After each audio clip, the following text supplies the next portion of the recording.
वैसे आप मानवता चैनल देख सुन रहे सभी दर्शकों का बहुत बहुत स्वागत है। मैं हूं जगदीश सतनामी।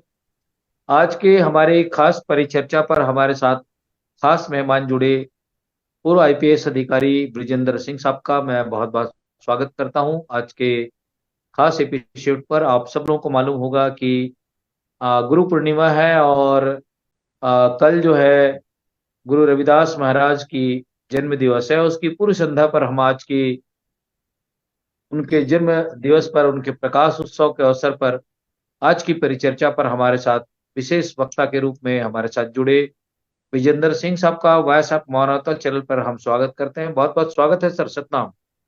बहुत बहुत सतनाम और सतनाम, धन्यवाद आज साहब। की इस परिचर्चा पर मैं चाहूंगा कि इस विषय पर संत महापुरुषों के विचारों को बहुत अच्छे से समझने और जानने वाले सामाजिक चिंतक के रूप में जाने जाने वाले विजेंद्र सिंह साहब से मैं आग्रह करूंगा कि गुरु रविदास जी महाराज की जो विचार है आज की प्रासंगिक रूप में उनका जो विचार है पूरी मानवता के लिए, मैं इसके प्रकाश पर के अवसर पर मैं चाहूंगा कि उनकी जीवनी पर प्रकाश डालते हुए समाज को संबोधित करें। विजेंद्र सिंह साहब। बहुत बहुत धन्यवाद जगदीश जी, आपने मुझे अवसर दिया। आज मेरे लिए बड़ा सौभाग्य की बात है कि इतने महान संत गुरु रैदास जी के बारे में आज उस उनकी जयंती में सम्मिलित होने का मुझे अवसर मिल रहा है। आज माघी पूर्णिमा को संत गुरु रैदास की जयंती मानी जाती है और आज जी 13वीं का दिन है। तो इसे इसे पूर्व बेला तो नहीं कहा जा सकता, अपूर्व जी बेला ही कहा जा सकता है, क्योंकि जी आज आज ये 13वीं तारीख है, कल 14 है, जी परसों माघी माघी पूर्णिमा है। जी लेकिन जी हम अपने इतने महापुरुष को इतनी श्रद्धा के साथ याद करते हैं और ये बड़े भाग्य भाग्य और सौभाग्य की बात है कि आज आज हमको उनके जन्मदिन पर आप सब लोगों को बधाई देने का अवसर मिल रहा है। जी गुरु रैदास का के बारे में सभी जानते हैं कि काशी में एक मोहल्ला है, एक जगह है जहाँ पर के गुरु रैदास जी का जन्म हुआ। सीर कढ़ाई कहते हैं उसको। जी और वहाँ पर बहुत लोग आज इसमें जयंती में खास तौर से पंजाब के लोग सबसे ज्यादा आते हैं। पूरी ट्रेन जी चलती है और ट्रेन ट्रेन में लोग आकर के वहां पर अपनी अपनी श्रद्धा प्रकट करते हैं संत गुरु रैदास के लिए। तो मैं सबसे पहले पंजाब के शेरों को बधाई देना चाहता हूं कि उन्होंने इस समतावादी महान संत को, जिनको कि सारा भारतवर्ष ही नहीं पूरा विश्व जानता है, लेकिन सबसे ज्यादा श्रद्धा गुरु नानक जी के पंथ में, गुरु नानक जी के वाणी में को जानने वाले लोग जानते हैं कि गुरुद्वारों में जब भी संत समागम होता है और उसका उसका जो समापन होता है तो गुरु रैदास जी की वाणी से होता है।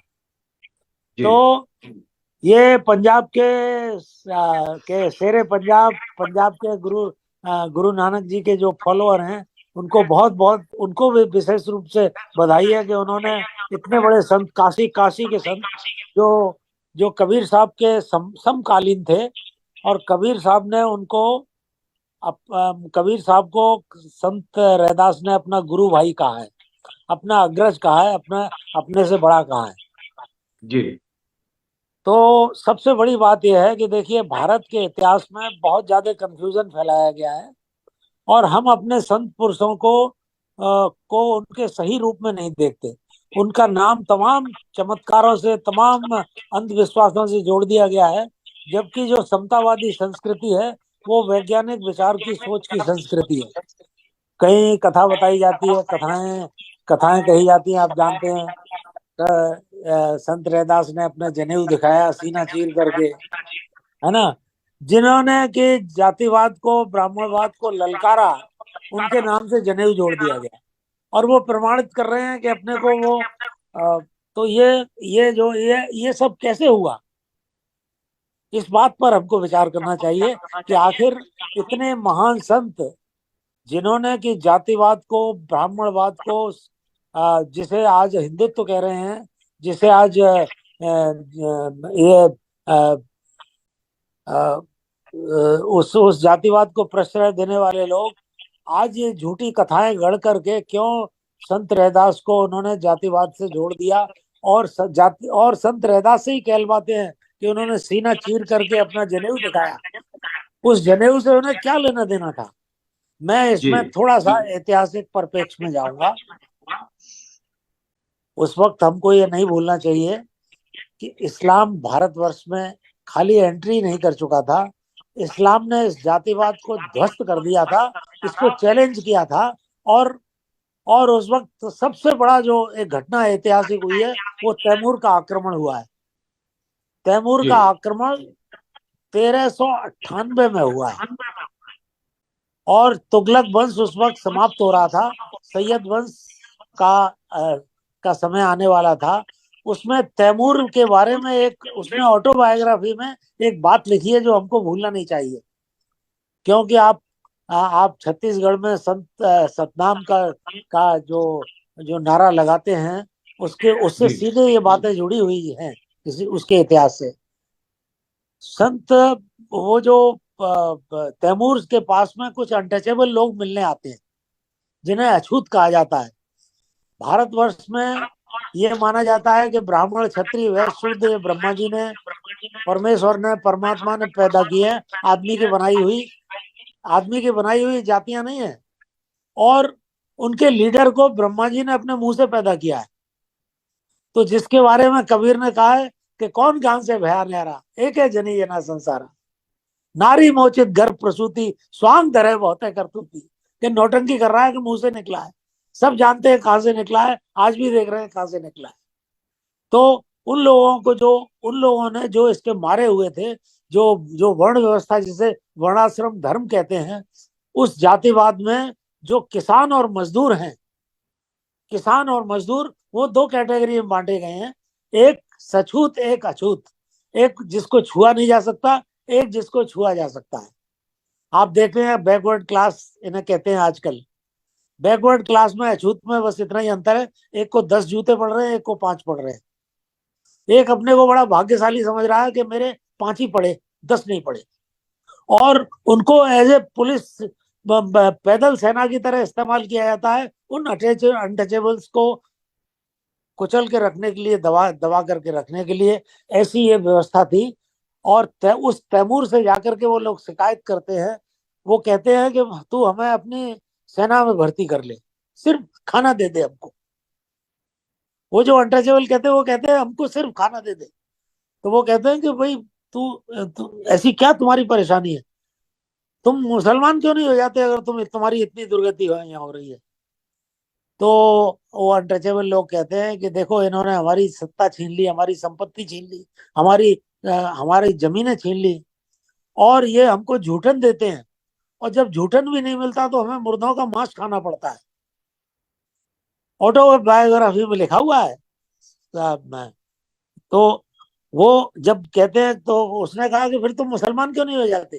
बोले तुम तो चले जाओगे वापस, ये हमको मार डालेंगे, जीने नहीं देंगे। तो उसमें तैमूर ने लिखा है कि वहां के क्वेटा क्वेटा एक जगह है पाकिस्तान की तरफ, तो वहां के सम्राट को लिखा है कि इन लोगों के रहने का इंतजाम करो, और मैं इनको भेज रहा हूँ। और वहां पर इन लोगों की बस्तियां बसाई गई, और उनको उनको ससम्मान इस्लाम में कन्वर्ट किया गया। तो ये वो जमाना था कबीर का, वो जमाना था संत रैदास का। मुझे सौभाग्य हुआ है काशी में पोस्टिंग रहने का और मगहर में पोस्टिंग रहने का। तो जब मैं मगहर में था तो मुझे पता चला वहाँ के अंग्रेजों ने जो जो जो जिले का गजेटियर बनाते थे, तो उन्होंने लिखा है कि ये समाधि 1450 में ये बन करके तैयार हुई, और 2 साल लगे इसको बनने में। इससे साफ जाहिर होता है कि 1448 में कबीर की डेथ हुई। जी उस वक्त संत रैदास उनसे जूनियर थे इसलिए जिंदा थे, ये माना जाता है। अब इन तथ्यों को इतिहास में हम लोग नहीं देखते। हमको ये तो पता होता है कि रैदास ने जनेऊ निकाल दिया अपना, रैदास ने वो उनके वैष्णवों की सभा में घुस गए तो लगा जैसे कोई सुअर घुसाया हो, खलबली मच गई देवताओं में। तरह तरह की कहानियां हैं। मैं उन कथाओं को चैलेंज नहीं करता, क्योंकि देखिए उस वक्त प्रिंटिंग प्रेस नहीं थी। उस वक्त कथाओं के जरिए बाल बुद्धियों को समझाने के लिए रोचक कथाएं बनाई जाती थी। लेकिन इस बात को हमें नहीं भूलना चाहिए कि वो पढ़ाई लिखाई एक एक वर्ग द्वारा एकाधिकार उसका कर लिया गया था। इस्लाम ने आकर के जो सूफी लोग आए, उन्होंने सबको पढ़ाया लिखाया। तो कबीर के लिए अगर आप कहते हैं कि रामानंद चेले थे, रामानंद के चेले थे, या रैदास के लिए कहते हैं रामानंद के चेले थे, मुझे इससे बड़ा कोई झूठ नहीं लगता। जो आदमी इतना छुआछूत करता हो कि पर्दे से बात करता हो, वो सम्मान बराबर का कैसे दे देगा? हमारे लोगों को इतिहास को स्वतंत्र रूप से चिंतन मनन करना चाहिए, सोचना चाहिए। आज संत रैदास की जयंती के हम मना रहे हैं, तो हमें वैज्ञानिक दृष्टि जो दी है, कबीर ने दी है, संत रैदास ने दी है, तथागत बुद्ध ने दी है, वर्धमान महावीर ने दी है, उस पूरी संस्कृति है ये, जिसको श्रमण संस्कृति कहते हैं। ये श्रम पर आधारित है, समता पर आधारित है। तो देखिए, लड़ाई समता और विषमता की है। लड़ाई समता और विषमता की है। जो शोषण करने वाले लोग हैं वो विषमताएं फैलाते हैं, और विषमताओं के माहौल में समता जिंदा नहीं रह सकती। समता का सीधा संबंध न्याय से होता है। आपने देखा होगा, न्यायाधीश जहाँ बैठते हैं, वो एक एक महिला कोई पट्टी बांधे हुई है आंखों से, तराजू लिए हुए है। जब दोनों पल्ले बराबर हो जाते हैं तो उसको उसको ये माना जाता है कि न्याय दिया जा रहा है। यानी न्यायाधीश को कोई मतलब नहीं है पक्ष विपक्ष से, न्यायाधीश को समता से मतलब है। तो न्याय जो है समता की एक प्रक्रिया है। तो ये हमारी एक बहुत बड़ी संस्कृति है। ये संस्कृति हड़प्पा मोहनजोदड़ो से चली है। ये संस्कृति वैदिक संस्कृति नहीं है, ये वेद विरोधी संस्कृति है। ये समता जातिवाद की विरोधी संस्कृति है। और इसमें इतने महान संत गुरु रैदास हुए हैं, जो कि संत कबीर के समकालीन हैं, जो कि उसी काशी में पैदा हुए हैं।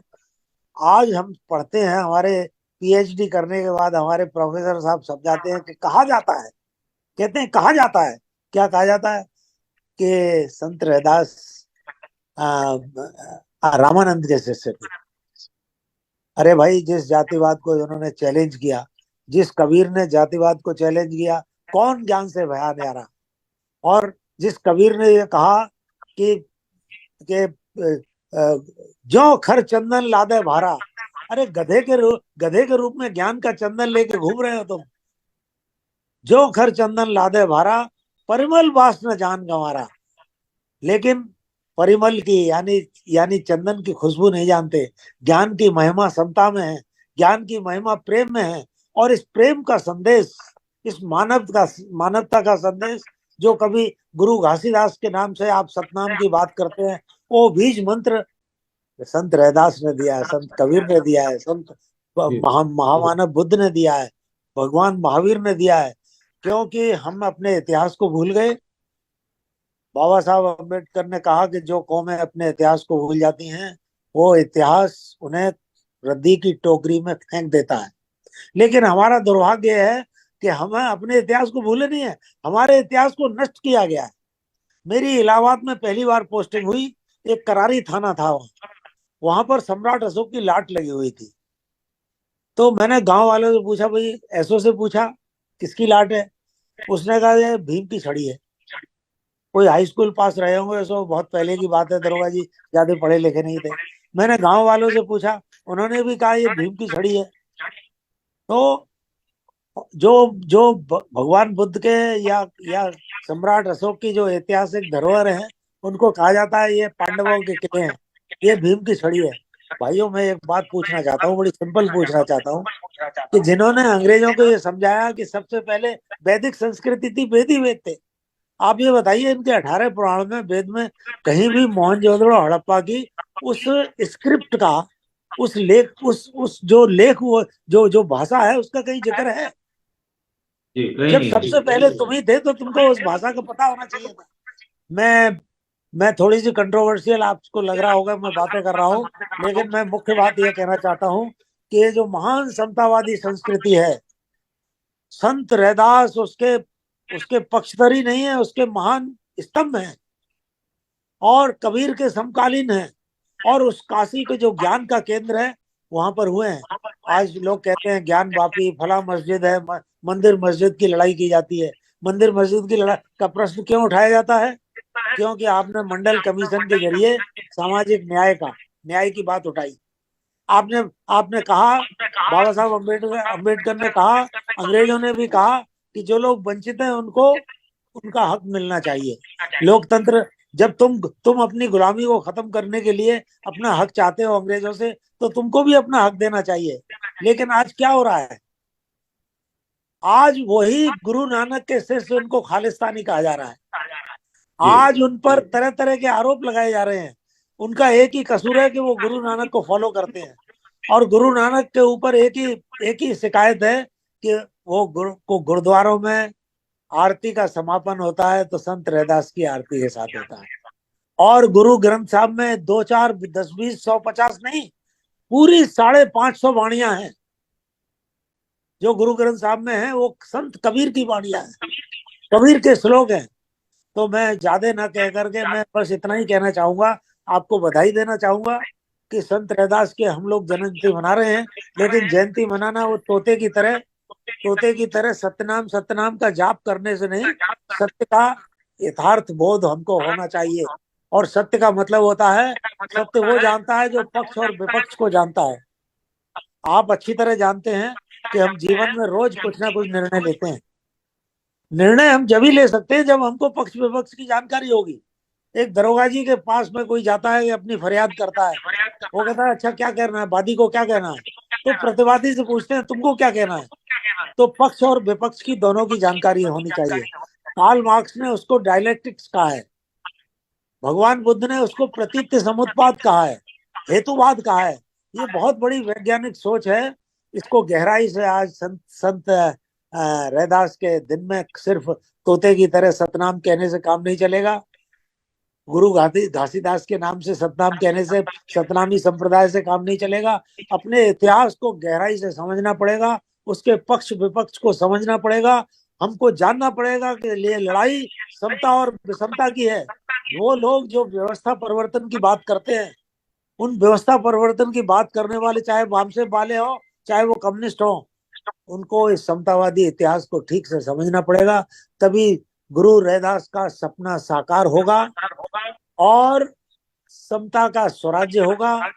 ये धरती पर स्वर्ग उतरेगा, स्वर्ग का राज्य होगा, मानवता का प्रतिष्ठित होगी। और आज जिन लोगों ने कलंक लगाया है, जिन्होंने धर्म के नाम पर नफरत फैलाते हैं, जो धर्म के नाम पर हिंदू मुसलमान को लड़ाते हैं, आज रैदास के भक्तों का ये फर्ज बनता है कि वो मानवता को प्रतिष्ठित करें, सम्मानित करें और समता का स्वराज धरती पर आए। मैं जगदीश जी आपका बहुत बहुत कृतज्ञ हूँ, आपने इतना कीमती समय दिया। और बस मुझे, मेरे ख्याल से बात बहुत है, कहने की कोई अंत नहीं है। जिस तरह इस देश के इतिहास को नष्ट किया गया है, आज आप मजबूर नहीं है। आज आज शिक्षा की मुट्ठी भर लोगों के हाथ में नहीं है। आज आज इंटरनेट के जमाने में हर चीज का पता आप लगा सकते हैं। तो जिन लोगों ने आपके इतिहास को रिकंस्ट्रक्ट किया, जिन अंग्रेजों को जो रात दिन पानी पी पी के गाली देते हैं, जो कहते हैं कि इन्होंने बांटा, वो ये भूल जाते हैं कि जातियों में तुमने 7,000 जातियों में 6,000 जातियों में तुमने समाज को बांट दिया। और वो बटे हुए लोग अपने को बड़ा भाग्यशाली समझते हैं कि एक कमजोर को बेचारे को 10 जूते पड़ रहे हैं, एक को 5 पड़ रहे हैं। सिर्फ इसी बात पे लड़ाई हो रही है। बाबरी मस्जिद पर जब हमला हुआ तो ये वो लोग जो कावड़ भरने जाते हैं वही सबसे ऊपर चढ़े हुए थे, जो मास्टरमाइंड कर रहे थे वो नहीं थे वहां। तो ये बड़ी गंभीर जिम्मेदारी है और इस जिम्मेदारी को संत रैदास की जयंती पर समझना चाहिए। मैं आपको बहुत बहुत बधाई दे रहा हूँ, धन्यवाद दे रहा हूँ। बहुत बहुत जी धन्यवाद जय जगदीश जी आपको। जी, बहुत शुक्रिया। ये थे पूर्व एडीजी ब्रिजेंद्र सिंह साहब, नोएडा से हमारे साथ जुड़े थे। और हमारे बीच में डिजेंद्र कुर्रे साहब जुड़े हैं। मैं डिजेंद्र कुर्रे जी से आग्रह करूंगा कि हमारे इस कार्यक्रम में वो बार बार लेफ्ट हो जा रहे हैं, उनका कोई नेटवर्क में इशू है। मैं एक और सवाल के साथ में आज के इस कार्यक्रम को समापन करना चाहूंगा विजेंद्र सिंह साहब से ही, क्योंकि हमारे साथी लोग नहीं हैं। जिस ढंग से गुरु रैदास साहब ने जो बेगमपुरा राज की परिकल्पना की थी, और वो जो बेगमपुरा राज की जो उनकी जो सपना थी, आज के परिदृश्य में हमारा जो चाहे गुरु नानक के फॉलोवर्स हैं, चाहे सतनामी समाज के गुरु घासीदास जी के फॉलोवर्स हों, चाहे गुरु नानक साहब के हैं, चाहे कबीर साहब के, जितने भी सतनाम पंथी हैं, सतनाम को मानते हैं, सत्य को मानते हैं, सत्य को अपनाते हैं, ऐसे लोगों को किस ढंग से ऐसे संत महापुरुषों के, क्योंकि जैसे अभी आपने कहा कि सिखों के अनुयायियों को खालिस्तानी कहा जा रहा है, वैसे ही अभी किसानों को टुकड़े टुकड़े गैंग कहा जा रहा है। तो तमाम प्रकार के आरोप लगा करके उनके मनोबल को तोड़ने की कोशिश की जाती है। तो हमारे बीच में विजेंद्र साहब आ गए हैं, लेकिन विजेंद्र साहब का नेटवर्क गड़बड़ है, हमसे जुड़ नहीं पा रहे हैं। मैं विजेंद्र साहब की ही आज प्रतिक्रिया लेके इस कार्यक्रम को समाप्त करना चाहूंगा। साहब जी, मैं ये जो हेलो। अ, बेगमपुरा राज की जो परिकल्पना है, इसको थोड़ा सा डिफाइन करते हुए हमारे समाज को संबोधित करें और हमारे दर्शकों को संबोधित करेंगे। हाँ सिंह साहब। देखिए जगदीश जी, मैं कोई पीएचडी नहीं हूँ और मैं बहुत ज्यादा नहीं जानता, लेकिन मेरी परंपरा रही है परिवार की और पीढ़ी दर जी पीढ़ी रही है, इसलिए मुझे पूर्वजों से कुछ ज्ञान थोड़ा बहुत मिल गया है। जी जी मैं जो बेगमपुरा का जो आइडिया है, जो जीसस क्राइस्ट ने, प्रभु यीशु मसीह ने जो आइडिया दिया है, kingdom of God, kingdom of God, जहाँ समता का राज्य हो, जहाँ मानवता का राज्य हो, जहाँ जहाँ पर कि मानवता को धर्म के नाम पर बांटा ना जाए, नफरत न फैलाई जाए, बल्कि प्रेम से एक दूसरे से मिले। जो सदगुरु रैदास ने भी वही कहा है जो जीसस क्राइस्ट ने कहा है कि हाँ, कि कि मानव का कल्याण प्रेम में है, मानवता में है, नफरत फैलाने में नहीं है। और कुछ जो स्वार्थी लोग हैं जिन्होंने विषमताएं, लूटपाट मचा रखी है, शिक्षा पर, सत्ता पर, संपत्ति पर जिन्होंने एकाधिकार कर रखा है, वो धर्म के नाम पर जिस नफरत को जब फैला रहे थे संत रैदास के, आज आज वही काम वो आज भी कर रहे हैं। कोई नया जी काम नहीं है उनका। लेकिन सवाल यह है कि जिस संस्कृति के हम वारिस हैं, हम दुर्भाग्य से हमने उस संस्कृति के बारे में हमको पढ़ाया नहीं जाता, लेकिन ये जिम्मेदारी हमको खुद लेनी पड़ेगी अपने ऊपर। पूरे विश्व जी में श्रमण संस्कृति का, समतावादी संस्कृति का प्रचार हो रहा है। आप भी जानते हैं कि क्रांति हुई है, कम्युनिस्ट क्रांति हुई है सोवियत रूस में। क्या है उसे? साम्यवाद कहते हैं, समतावाद कहते हैं। वो राजनीति के क्षेत्र में है। संतों का क्षेत्र सांस्कृतिक क्षेत्र है, सामाजिक क्षेत्र है। लेकिन समता का राज्य का मतलब ही बेगमपुरा है, यानी जहां पर कि हर व्यक्ति को सम्मान पूर्वक सिर उठा करके जीने को मिले, जहां मनुष्य मनुष्य को धर्म के नाम पर अपमानित न किया जाए, जहां मनुष्य मनुष्य के बीच में भेदभाव, नफरत की दीवारें खड़ी न की जाए। इससे बड़ा कोई दुराचार नहीं हो सकता, इससे बड़ा कोई मानव जाति का अपमान नहीं हो सकता कि धर्म के नाम पर, जिसे वर्णाश्रम धर्म कह करके मनुष्य को अछूत घोषित किया जाए, सछूत घोषित किया जाए। और दुर्भाग्य तो यह है कि जो लोग अपने को सछूत समझते हैं, यानी सिर्फ अपना ये भाग्य समझते हैं कि हमको छू लिया जाता है, वो कावड़ भरने चले जाते हैं। उनकी विशेष जिम्मेदारी है कि वो इस मानव जाति को, मानवता को प्रतिष्ठित करें। और समता का जो राज्य, जिसकी कभी अंतरराष्ट्रीय स्तर पर कार्ल मार्क्स ने कल्पना की, जिसकी भारत में, दुनिया में भगवान बुद्ध ने समता की कल्पना की, ये बात दूसरी है। किसी ने राजनीति में की, किसी ने समाज के क्षेत्र में की, किसी ने संस्कृति के क्षेत्र में की, लेकिन मूल बात है समता और विषमता, न्याय और अन्याय, सत्य और असत्य। हम सत्यनामी हैं, हम असत्य का विरोध हमें करना ही है। और अगर जो कबीर ने कहा है कि प्रेम प्रेम न बाड़ी उपजे, प्रेम न हाट बिकाए, और राजा प्रजा जो रोचे शीश दिए ले जाए, तो उस समता को, उस प्रेम को अगर प्रतिष्ठित करना चाहते हैं, तो संत गुरु उस बेगमपुरा का जो असली मकसद है, किंगडम ऑफ गॉड, मानवता प्रतिष्ठित हो, समता का राज हो, जातिवाद का सर्वनाश हो। जो बाबा साहब अम्बेडकर ने अपनी किताब में लिखा, एनिहिलेशन ऑफ कास्ट, जातिवाद का नाश हो। कुछ लोग समझते हैं कि बाबा साहब अम्बेडकर तो धर्म पर अटैक कर रहे हैं, और जो हिंदुत्ववादी हैं वो समझते हैं कि ये आस्तीन का सांप पैदा हो गया हमारे बीच में। ऐसा नहीं। अंबेडकर ने कोई नई बात नहीं की है। अंबेडकर खुद कबीर और रैदास की परंपरा में पैदा हुए। वो लोग जो महाराओं को जानते हैं, अच्छी तरह जानते हैं कि उनमें यही परंपरा, गुरु रैदास की, संत कबीर की परंपरा उनमें थी। और बाबा साहब माता की तरफ से और पिता की तरफ से उसी संत संत कबीर की परंपरा में पैदा हुए हैं। तो ये जो बेगमपुरा का जो आइडिया है, वो समतावाद का, मानवतावाद का, साम्यवाद का, समाजवाद का आइडिया है। और इसमें हमारे हर नौजवान को जानना चाहिए, जी उनको प्रशिक्षण दिया जाना चाहिए, उनको इस इतिहास से अवगत कराना चाहिए। देखिए, मैं एक लास्ट में एक बात और कहना चाहता हूँ। आज आरएसएस को 100 साल होने जा रहे हैं। वो जब सांप्रदायिक दंगे पराकाष्ठा पे थे, उस वक्त आरएसएस का जन्म हुआ। उदाहरण के लिए मैं बता रहा हूँ कि जितने दंगे 1901 से लेके 1923 तक हुए, उतने दंगे अकेले 1923 से 1926 तक हुए। और उसी पीरियड में ये आरएसएस का जन्म हुआ। उस नफरत ने जन्म दिया उसको, हिंदू मुसलमान का जो जो जो आइडिया दिया। हमारा हमारा ये कहना है कि भाई हमारी जो परंपरा है वो समतावादी परंपरा है, सामाजिक न्याय की परंपरा है। बाबा साहब ने जो संदेश दिया है हमें, वो कि हर व्यक्ति को शिक्षा मिले, सम्मान मिले, एक सेल्फ रेस्पेक्ट, उसके सम्मान को, लोकतंत्र जो कहता है कि उसकी भागीदारी मिले, जो कि जी आपके संविधान में लिखा हुआ है, सामाजिक न्याय, आर्थिक न्याय, राजनीतिक न्याय, उसको गहराई से मतलब जी जी खासतौर से हमारे नौजवानों को जब तक आप समझाएंगे नहीं, ये कहने से कोई फायदा नहीं है कि वो वो ये कर रहे हैं, वो दंगे करा रहे हैं, गुजरात में मारकाट करा रहे हैं, मुसलमानों में आतंक फैला रहे हैं। आप किसको ये बताना चाहते हैं? भाई 100 साल आपको मिले, 100 साल उनको मिले। 100 साल में उन्होंने 1.5 करोड़ का कैडर तैयार कर दिया। 100 साल में आप 1.5 लाख का भी कैडर तैयार नहीं कर पाए। इसका मतलब है बुद्धि से जो उन्होंने पैदल आपको बनाया है, आज उसमें बड़ी क्रांतिकारी परिवर्तन की आवश्यकता है।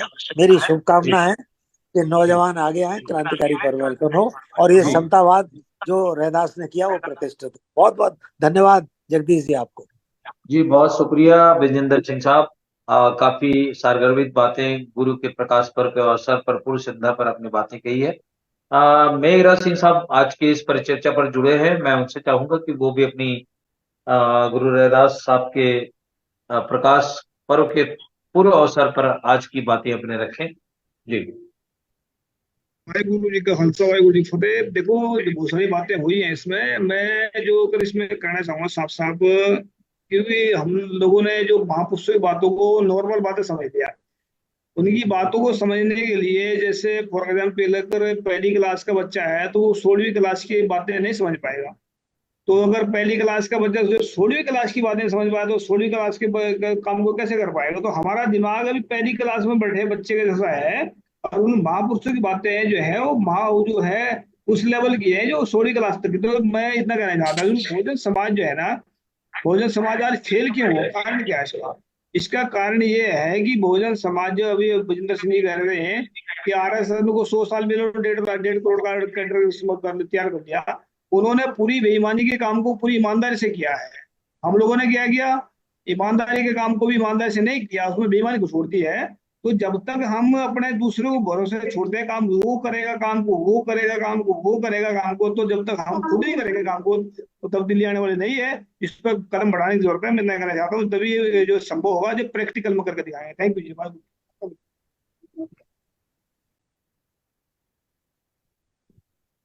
जी मैं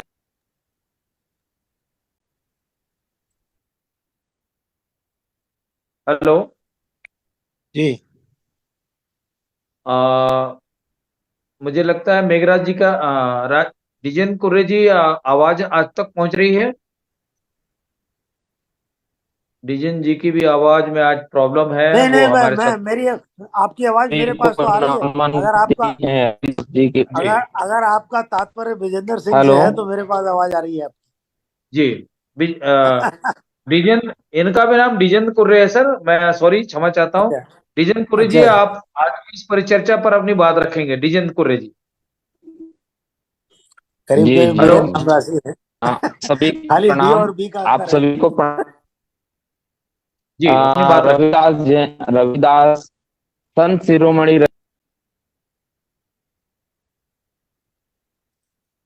फिर से इनका कनेक्शन हमारे से जुड़ना मुश्किल है आज लगता है। इनका विचार हमारे तक नहीं पहुंच पा रहा। मैं आज की इस परिचर्चा को समाप्त करूं उससे पहले मैं डिजन कोरे जी, आप संक्षिप्त में अपनी बातें कहें क्योंकि आपका बार बार नेटवर्क हमसे दिक्कत कर रहा है।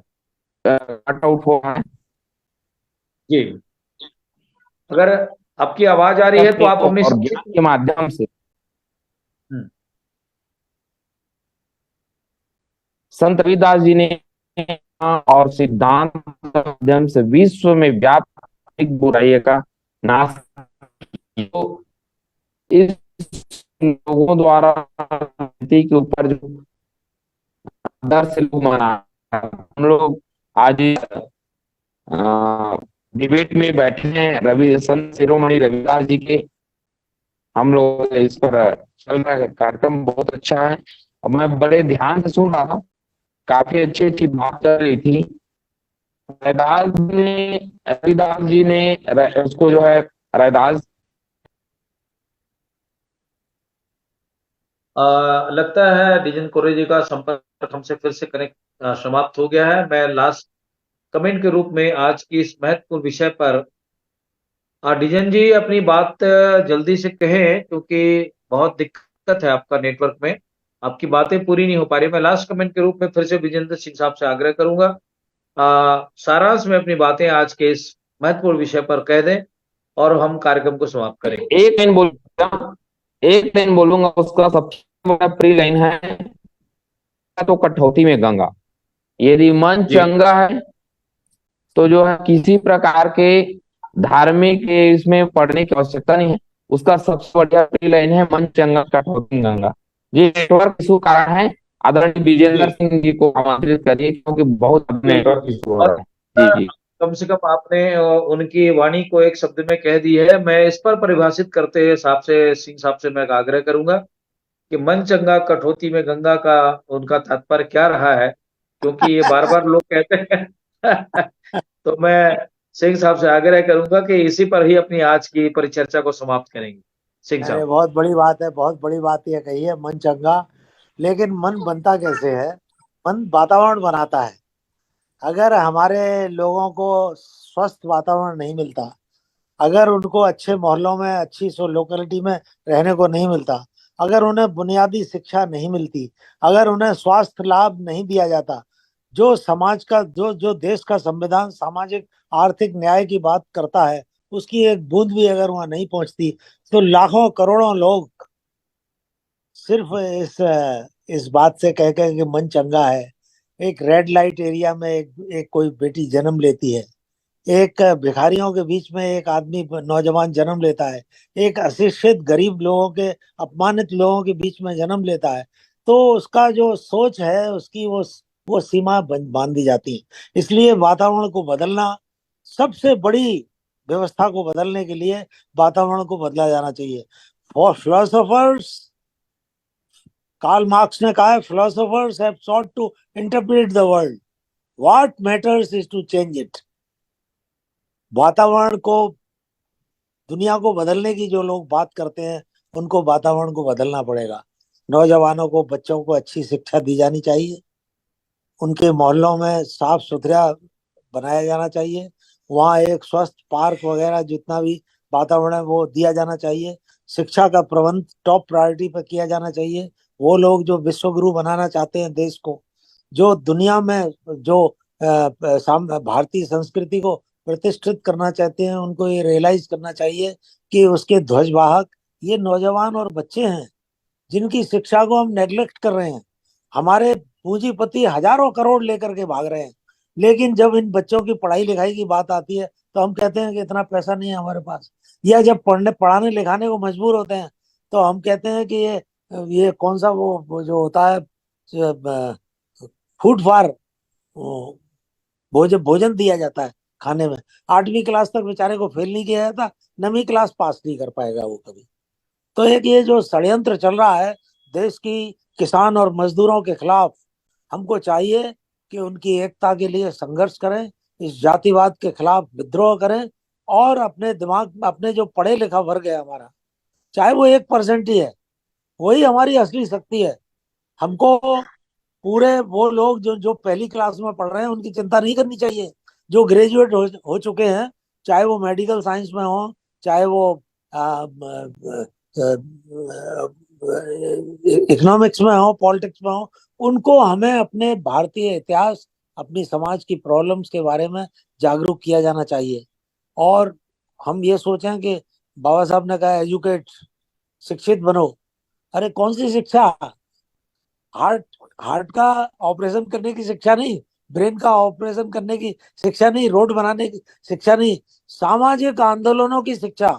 पेरियार, फूले, अंबेडकर, मार्क्स, लेनिन, दुनिया को जिन लोगों ने बदला है, उन लोगों के बारे में अपने नौजवानों को जागरूक करेंगे तो संत रैदास का वो सपना साकार होगा, जिसके लिए उन्होंने, कबीर ने, रैदास ने, बुद्ध ने अपना जीवन समर्पित कर दिया। हम उनके वारिस हैं। हमारी जिम्मेदारी, हमारे पढ़े लिखे वर्ग की जिम्मेदारी बनती है कि हम आगे आए और अपना सर्वस्व बलिदान करें। उन गरीब, भूखे, नंगे लोग जो षड्यंत्र के शिकार हैं, उन लोगों को आगे लाने में, उनको पढ़ाई लिखाई के बारे में सोचने में। धन्यवाद जगदीश जी, आपने इतना इम्पोर्टेंट आज सब्जेक्ट रखा। और मैं तो चाहता हूँ कि कल पूर्व बेला तो कल होगी, और 24 जी तारीख को माघी पूर्णिमा है। आप दो जी दो मीटिंग और भी कराए इस बार, ये जी बहुत जी जी इम्पोर्टेंट है। रविदास जी का बड़ा नाम है, खाली सिख रिलीजन में नहीं, शोषित मानवता के बीच में, जी विश्व स्तर पे। तो इसको चालू रखें, कम से कम 2 दिन करें। मेरी शुभकामनाएं जी आपके प्रति है। जी और मुझे बड़ा गर्व होता है कि आप ऐसी चीजों को समाज के सामने लाते हैं। और लेकिन जी ये सोए हुए समाज को जगाने के लिए आपको प्रशिक्षित कैडर, प्रशिक्षित कार्यकर्ता बनाने ही पड़ेंगे। वो जी 1.5 करोड़ बालों से ही सबक लीजिए कुछ। धन्यवाद बहुत बहुत। बहुत बहुत शुक्रिया विजेंद्र सिंह साहब का कि आज की इस महत्वपूर्ण परिचर्चा पर मुख्य वक्ता के रूप में गुरु रविदास जी महाराज के पूर्व संध्या पर आज इस परिचर्चा को आपने बहुत अच्छे विचारों के साथ में हमारे लोगों तक पहुंचाने की कोशिश की। मैं आज के इस कार्यक्रम को यहीं समाप्त करने से पहले पूर्व एडीजी ब्रिजेंद्र सिंह साहब का अपना कीमती समय लेकर के हमारे साथ अपनी बात रखने के लिए उनका धन्यवाद करता हूं। मेघराज जी का भी धन्यवाद करता हूं, और डिजेंद्र कुर्रे साहब का, जिनका नेटवर्क स्लो था।